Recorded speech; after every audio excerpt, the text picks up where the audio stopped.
Une construction grammaticale originale relie en effet le terme évangile au nom de Jésus. Elle est mise en évidence au terme d'une comparaison avec le prologue qui ouvre l'évangile de Jean.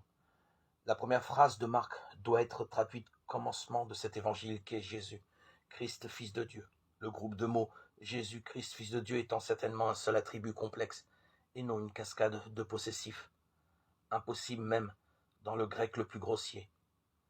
Accolé au mot évangile, le projet déclaré en tête ne repose donc pas sur un message de foi à propos de Jésus. Il déclare une intention tout entière, référée à Jésus lui-même. C'est le premier principe directeur.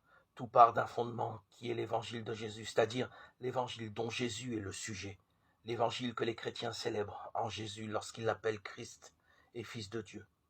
Je peux dire que la prise en compte de cette originalité s'avère bien plus onéreuse qu'il n'y paraît à première vue. Autant la formulation d'idées relatives à Jésus nous a en effet un exercice familier, en tout cas pour ceux d'entre nous qui ont appris à étudier la foi. Autant il nous est difficile de référer la foi à un événement que Jésus est lui-même. C'est pourtant de ce renversement que dépend la possibilité même d'envisager une démarche initiatique.